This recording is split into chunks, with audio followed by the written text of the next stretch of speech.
Hi, welcome to Mama Mosey Tarot. I am here doing a general read with the Lenormand, the Ali Wei Tarot, and the Ali Mans Tarot. I've got the Oracle of Play and Secrets in my hand here. We're going to use this to get a little bit more in-depth on the general reading itself. But the subject of the reading today, with the Lenormand card, we got the book, which is about studying, learning, knowledge.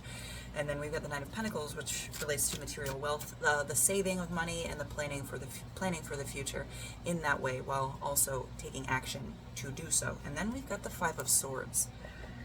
So this could be for, oh my God, and we've got the Seven of Swords in reverse underneath that. So this is definitely somebody fighting something. They feel like something is, if you feel like something is very difficult for you to grasp when it comes to, and I'm getting the stock market, that might just be my bias though, because that's real difficult for me to get. But this is for if you're learning about something and you seem to be having a difficult time and you feel like it's just not for you. This reading is for you. This reading is for you, not the other reading, I guess. So we'll see what the Oracle of Play and Secrets has to say. Now, the way I run the Oracle of Play and Secrets, if a card from the Oracle of Play deck comes out, I take that as something in the physical, material world.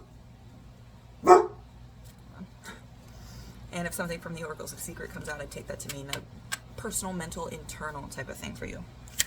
So, let's see.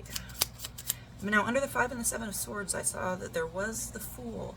And that Fool is usually a very good indicator of something new coming up, but it might be you that needs a new perspective. So we've got the Goblet, the Symbol, and Guilt. So Symbol, this is knowledge that everybody just has. So coming out with Guilt, I feel like you're feeling like you should just know this. You should just get it, and you're not. With the Goblet, though, I'm gonna have to look that up. I rarely get that one. So it's even going so far as to say that this is Oracles of Play. So this is you thinking that you have to have the knowledge and possibly just coming off nonchalant, like, I don't need to learn this, I already know this, when you don't. That would also speak to the Guilt card being here, because this is Oracles of Secret. This is something that you're feeling inside that nobody really knows about. And then this is the Goblet. This is indicative of a keeper and kept type of relationship, so that it's that you're not, I want to say something, but I'm not quite sure, and I don't want to jump the gun, so I'm going to pull a few more cards, but I'm getting a real feel of like you've set up this boundary yourself, because you've told yourself you should already know it and you don't, so you're telling yourself you can't learn it, but you have to. That's a whole big thing here. So what's the first step you can take to get past this barrier? What's the first step you can take to get past this obstacle? Obstruction?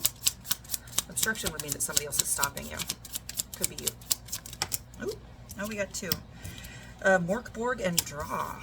So Draw started out on top of the Goblet, so you've got to draw some boundaries, but more than drawing boundaries, I think this card is representative of the fact that you have to connect with why you need this knowledge. And if you need help, you need to allow yourself to ask for help. If you need extra tutoring, ask for extra tutoring. Not quite sure what Morkborg is, so we'll look that up if I get a couple more. But, oh, and Bloodbeam Badlands, that came out too.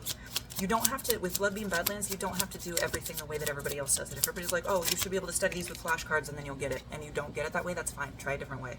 Yeah, the Jester. The Jester on this is what works for somebody isn't always going to work for you. What fate touches, it will also touch again. It's things and avenues and roadblocks that the universe throws in the way that you were supposed to get over, that you were meant to get over, that you were supposed to apply yourself to figure out how to get over. Sometimes that comes with help, though. So, but with Bloodbeam Badlands, this is a card of nobody's story is exactly the same. Your life is not exactly the same as anybody else's. You need to find what works for you. But to do that, you have to get over this guilt and this sense of ego that I'm getting from this card. This, yeah, everybody fucking knows that, but you don't. You know what I mean? You really got to drop that. It's not bad that you don't know that. It's not ever, ever bad to be stupid. What's bad is when you decide to just stop learning because you don't like feeling stupid. And then you put out the facade that you're smart, you know everything, when it's not true. And that will fuck with your body and your head, because you know it's not true. It'll cause you to be all kinds of angry and jumping down people's throats when they didn't mean any offense, because you will be insecure. Okay? I'm going to pause and look up Morkborg before we continue. Hold on. Okay, I'm going to show you this card and I'm going to read the summary of the definition. So that one, it's a reminder that the way we view a thing, think of a thing, or frame it can be as important to us as the actual function of the thing. Do not forget presentation, gender, and effect can create the reality and self we wish to be seen as. A thing's use is not its only purpose. So, tying that in with the Bloodbeam Badlands and the Jester,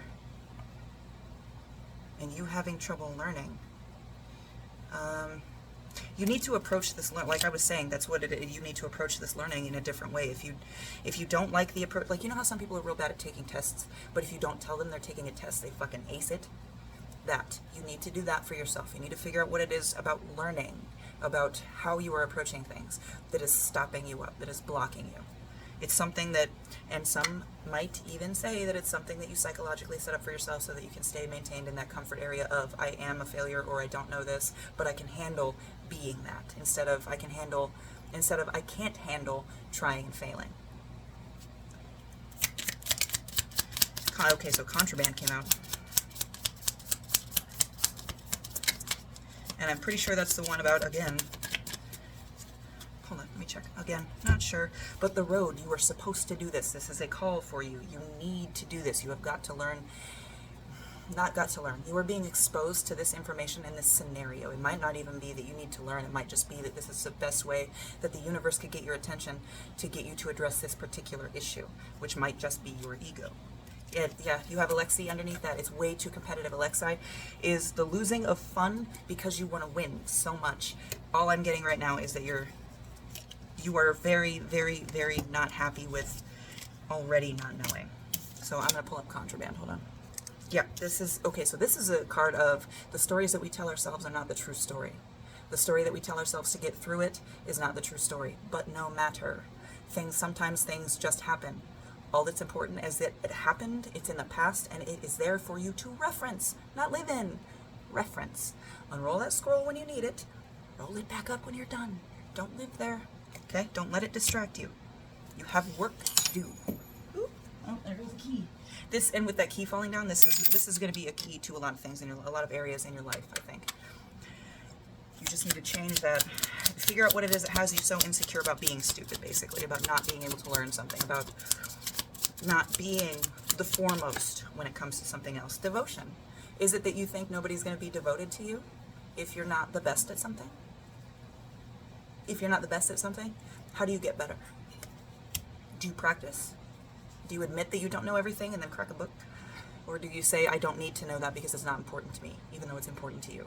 That's not the way. Okay, that's not how we do it. We've got devotion down there and respite here. Take a break. It's okay to take a break when you need it. You see that, how there's a sword down there, a helmet, and these are two what may be combatants or what may be traveling partners, but they're resting.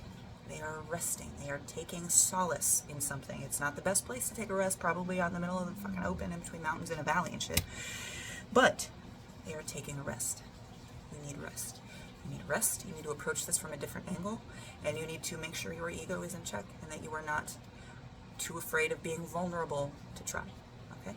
I hope this helped. Love you.